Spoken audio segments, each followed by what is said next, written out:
cheddar, provolone, Gouda, Parmesan, cheese. Is there anything better? According to agricultural marketing research at agmark.com, 13.25 billion pounds of cheese was produced in 2019 in the US. That is 40.2 pounds of cheese per person in the US. My name is Amy Anderson-Ipock, and I've spent the last 25 years studying, researching, translating, and cooking recipes from all cultures throughout history. But cheese, where did it come from? How did it start? How did it transform to what we know it as today? Well, to begin to answer this, we need to go back to 7000 BC, to the Balkan and Southwest Asian areas. Now, according to the Neolithic period triumphs in architecture, and art by E.B. Webbing, there's something that happened at this time period. Clay pots were invented, which meant that commerce could commence. And one of the things that they traded was milk. Now, the heat of the area made the milk naturally separate into curds and whey. But this wasn't good enough for the Neolithic pastoralists.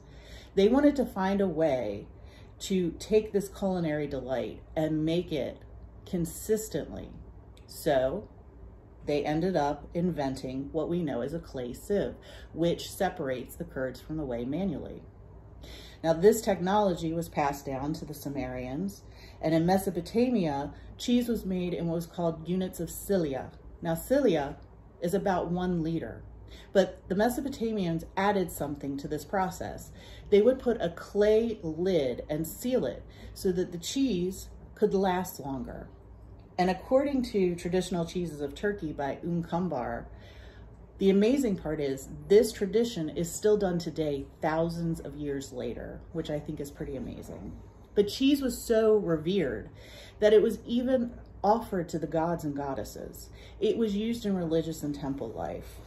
In fact, in 320 BC in Crete, in Greece, the goddess Cybele could only be offered what is known as female cheese, according to Cretan Expeditions 3 by F. Halbar.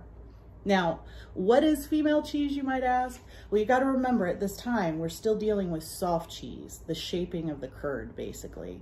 And so they would shape it into the form of a breast, and they'd leave it as an offering for the goddess herself. It was also said that Athena could not have fresh cheese, only foreign cheese, so she was a very picky deity. Now, as Grecian culture started slowly coming over into the Italian peninsula, the Romans picked up cheese making. And Romans, as we all know, invented a lot of things. One of the things that they did with the cheese making process is they put fire to it.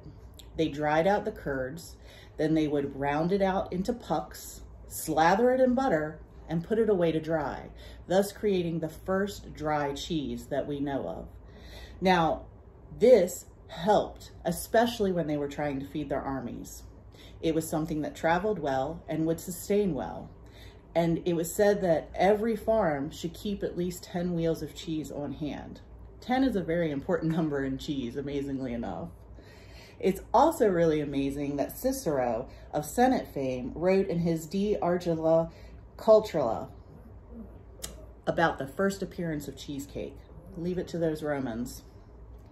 Now, remember all those Roman soldiers I told you about? Well, 45,000 of them marched onto England, and they brought with them the knowledge of making cheese.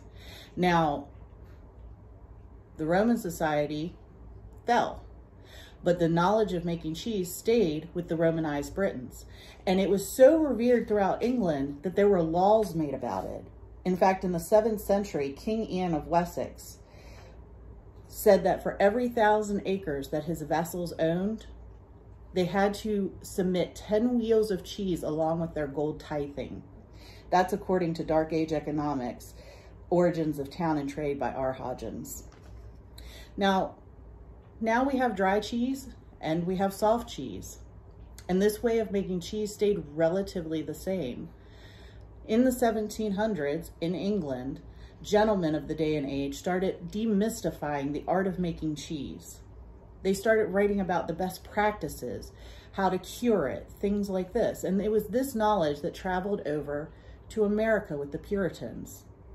Now, once it got over here, we did change it just a little bit. We added wax seals, which were better for preserving the cheese, not letting the moisture in, but it was still made in small batches on farms until the Industrial Revolution, where labor-saving technology let us produce larger volumes with greater consistency to what we know today as cheese.